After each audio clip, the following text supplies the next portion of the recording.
Imaginez un instant que la Seconde Guerre mondiale ait eu une toute autre fin. Une fin où l'Allemagne nazie, au bord de la défaite, retourne la situation grâce à une arme secrète. Une arme si puissante qu'elle aurait pu changer le cours de l'histoire. Cette arme a existé, ou du moins, son projet.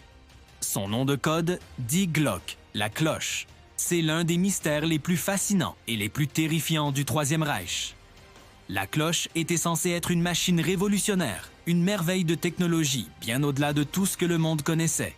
Oubliez les fusées V2, oubliez même la bombe atomique. On parle ici d'un appareil qui aurait exploité des forces que la science commençait à peine à comprendre.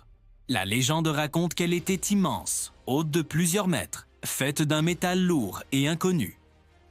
À l'intérieur, 2 cylindres tournaient en sens inverse, remplis d'une substance violette à l'aspect métallique, surnommée Xerum 525. Quand la machine était activée, elle émettait une lueur bleu pâle et un bourdonnement intense, d'où son nom, la cloche.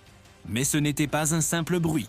Les scientifiques qui travaillaient sur le projet auraient subi des effets secondaires atroces, des maux de tête insupportables, des vertiges, un goût de métal dans la bouche.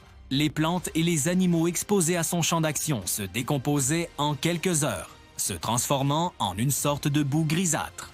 La cloche semblait manipuler la matière elle-même, la vieillir à une vitesse fulgurante. Le projet était dirigé par le général SS Hans Kammler, un homme connu pour superviser les programmes d'armement les plus secrets et les plus cruels du Reich. L'installation principale se trouvait en Basse-Silésie, dans une mine souterraine près de la frontière tchèque, un complexe ultra sécurisé nommé Der Riss, le géant. Le secret était total.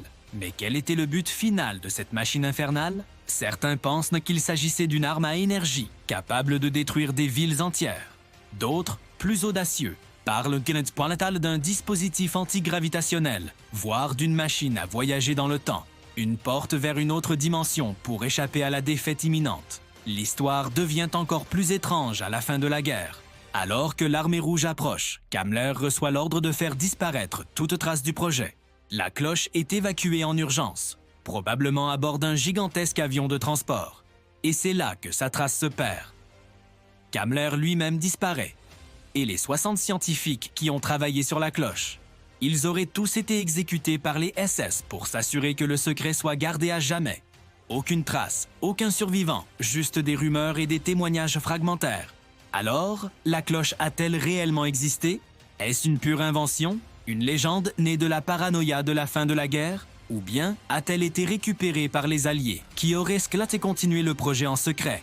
Certains font même le lien entre la cloche et l'incident de Kecksburg en Pennsylvanie, en 1965.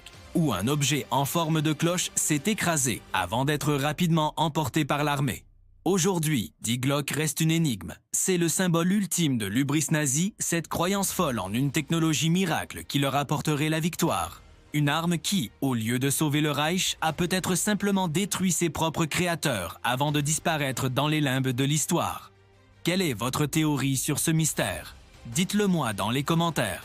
Merci d'avoir regardé, et si cette histoire vous a intrigué, n'oubliez pas de vous abonner pour ne pas manquer nos prochaines explorations des secrets les mieux gardés de l'histoire. À très bientôt!